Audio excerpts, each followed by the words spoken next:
Where that's going to come from, I I'm, think that rant's coming, Jake. I can see it in your face.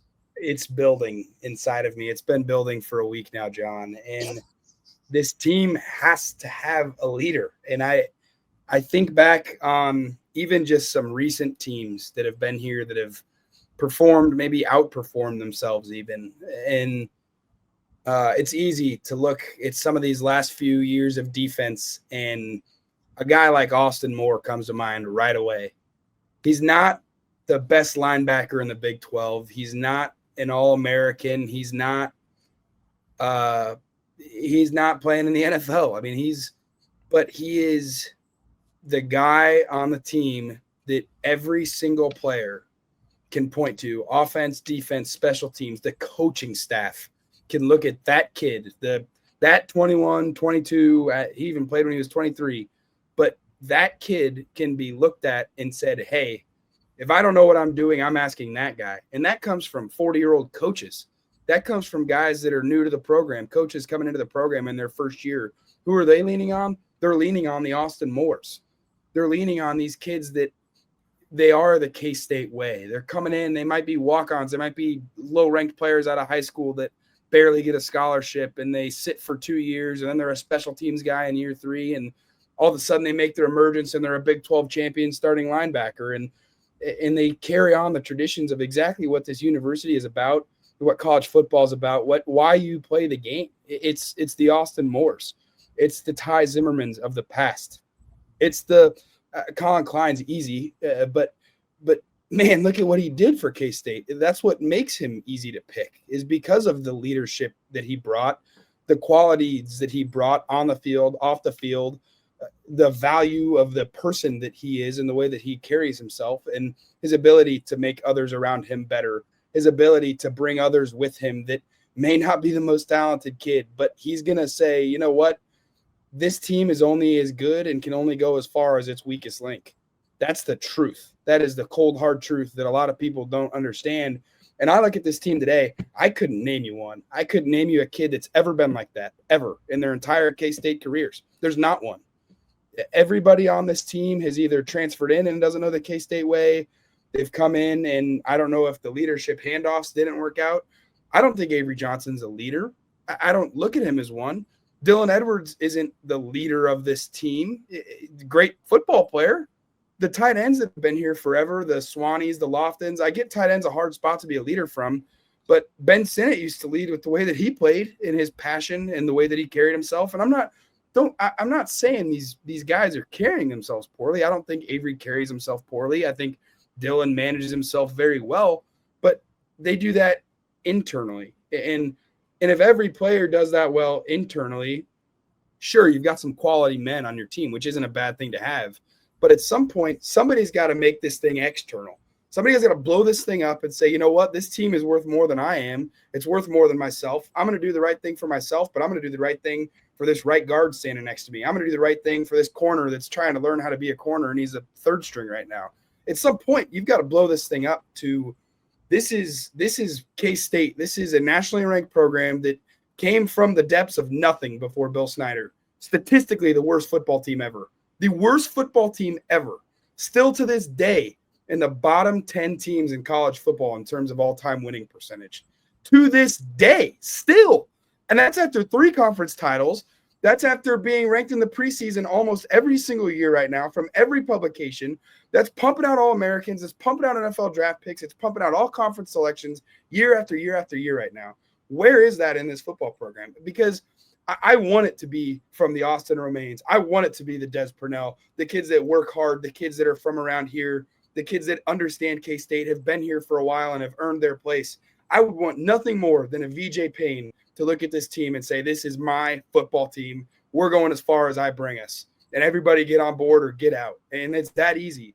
But somebody's got to bring people along, because I look at VJ Payne's situation right now, and he's got 2 true sophomore corners that are playing. There's a couple transfers that are in the hopper there. He's got a transfer safety playing next to him, a true freshman safety playing next to him, and Wesley Fair's playing next to him. Bring Wesley Fair along and say, hey, you're a Kansas kid. Let's go. You get it. You grew up watching this. You get it. Let's go. and have Des Purnell be at linebacker and have Austin Romaine be at linebacker, both guys that are from no longer than 2 hours, 2.5 hours away. Des is from an hour away. Bring them. Let's go. Let's get this thing going. Uso's been here. Damian is from 5 minutes away. Stomp on somebody in practice, Damian. Say this is my football team and take it over. Start blowing stuff up in practice. I don't care what the defense has to do. Start hitting people too hard, get penalties in practice, blow stuff up, make people mad. Piss the offense off for all I care. Climb it off, piss everybody off. You've earned your spot. Now piss everybody off and keep your spot because you're so good every single day at practice. You're so good in every rep. You're so good in the locker room. You're the guy that everybody wants to come hang out with after practice. Somebody do it. I'm tired of it not happening. This team has none of that right now, and that's what this team needs so badly. If it's Sam Heck that has to do it, do it. If it's Jason that has to do it, do it. But the guys like Jaron Bradley and Jerron Tibbs that are talked about as being these high-level, high-quality players, they're not even going to care to do that if they never get to understand the way that K-State operates and works. So it's got to be some of these guys that have been here, that understand the struggle, that understand the work that they have to put in to make K-State what it can be. And frankly, on offense, I don't know that there's anyone that's going to do it unless it's Avery because he's a quarterback and he needs to. He better. He needs to. He needs to take this thing over and drive it like it's his freaking old Corvette. I don't care what it looks like. But if he doesn't take it over, there's not really anybody left on this offense that was on that Big 12 title team that understands how to make that happen. But this defense still has pieces. And they've got players that were there for that team in 22. And I need those guys to step up. We need those guys to step up. They need themselves to step up. Somebody has to do it if you want to win football games at a consistent level, at the level that they're supposed to win at, and they're projected to win at this year, because right now, this does not look like the best team in the Big 12 Conference. Plain and simple. Not even close. This team looks like they might not be in the top half of the Big 12 Conference right now after this last game. So if I'm any one of these guys, if I'm Sterling Lockett, if I'm the starting punt returner and I've waited my turn to get on the field and I can't find a way to do it, you know what I'm doing in practice? I'm going to start bullying people. I'm going to be 5'9", 170 pounds and pushing people around for reasons I can't explain other than the fact that my brother, my dad, and my uncle put on that same damn jersey that I'm putting on today to take this program over, to take it to the new heights that it's been taken to. Just freaking do it. Somebody, anybody, John, I need somebody to do it for me. Please. Somebody be a leader for this team. I need it, John. I need it. Well, how long was that? Was that 5 or 6 minutes? Holy cow. Jake, that was incredible. Oh, holy cow. That was amazing. We need I want more of that so bad. Holy cow. You did bring up several names among the defense and the secondary as well. I would say one of the adjustments K-State made against North Dakota was the change of personnel because I noticed the increased amount of snaps in Marion Fortenberry. Daniel Cobb saw some increased snaps as well, especially down the stretch. The energy that Quay Moss brought to the secondary as well, kind of maybe not to Reggie Stubblefield-esque, but he was certainly trying as well. And I think he's the kind of guy that can stand out as a vocal leader, but he also came from the University of West Georgia, and he's still figuring out how to get into the swing of things as well. But he also brought up VJ Payne. I think he needs to step up and focus on more of his individual role rather than trying to get everybody together, not just on leading and managing others, because he's guilty of pressing, and that's affecting the unit as well. Last year K-State's defense just turned things up around after the midway point of the Big 12, just racking up interceptions. But so far through 2 games, the secondary so far, 0 interceptions, and I think that's another worrying trend we need to figure out moving forward as well. Jake, you won't be around to preview Army a little bit, but do you have any insight for this game coming up between the Cats and the Black Knights? Yeah, this is a weird game, John. It's a really weird spot for both teams. Army's coming off of a disappointing loss to Tarleton State, to say the least, and obviously the way that this North Dakota game for K-State felt was a loss, honestly. And I think some guys internally would agree with what I just said. So it's a weird spot for both teams, with both teams having some preseason accolades and recognition that I think a lot of media presences, at least, thought both teams would be in a much different spot at this point during this game. Army's tough. you know their identity. It's we're gonna pound you. And I tell you what, Army's got leaders, John. They've got guys that have been around that program and they get it. And Coach Monken knows how that thing works. I get that that's a weird loss they had to Tarleton State last week, but don't be surprised at all if Army comes out here and, they're running 14, 15 play drives that last 7 or 8 minutes. And that's what Army wants to do. They want to just kill you and bleed you to death slowly. So I think K-State's going to bounce back. I really do. I feel confident in this bunch.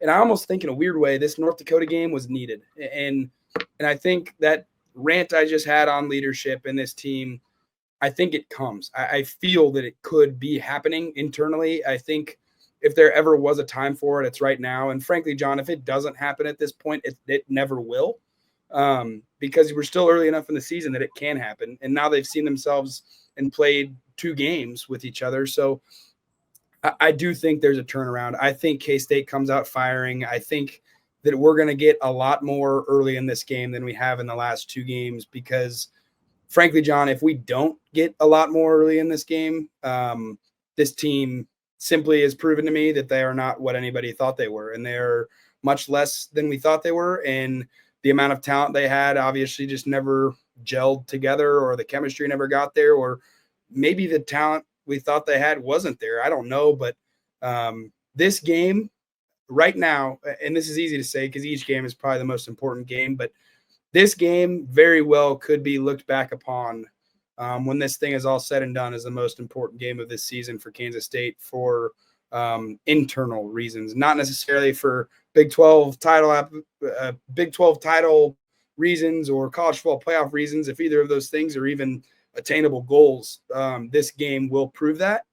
This game could very well be looked back on at the end of this season as hey, if this game didn't happen the way that it did, then we don't get the full K-State that we thought we were going to get. So I'm excited for this one. I really am. I have talked myself into being very, very, very excited for this game. I think K-State shows up, and I honestly, I'm wearing camo. I obviously love our country and our military, and hats off to all the vets out there. Thank you for your service. But I do believe that K-State is going to come out and they're going to roll this one. You're muted, John. I'm muted. Oh man, that's embarrassing. I was talking some nonsense right there. I might have added a cuss word or two. I didn't add any cuss words. But I think this, like you said, I think this is one, especially knowing Army just historically as well. I think this is just a game that K-State will see in a little bit more locked in and prepared for as well. We'll make some predictions later on in the show as well. But yeah, Army's rolling in. The K-Sons are rolling in. As the old theme song says, one that Jake was tuning to earlier before we started recording. But Army's rolling in, not just as a football team, but, as a formation of cadets, forged in discipline, sacrifice, and honor, and a brotherhood accustomed to all kinds of adversity, trained to push beyond pain and built to never surrender as well. And K-State, they better stand ready to meet Army's grit and, again, discipline on their own. And this is going to be a group of cats who got to defend their house as fiercely as soldiers who defend their post as well. So it's going to be very exciting. It's going to be very, very exciting. And I think for K-State, the mission is clear. You got to hold the line, rise, and fight again. But Jake, I appreciate you for hopping on here on short notice. Yeah, it was fun, John. I'm glad we could make it work.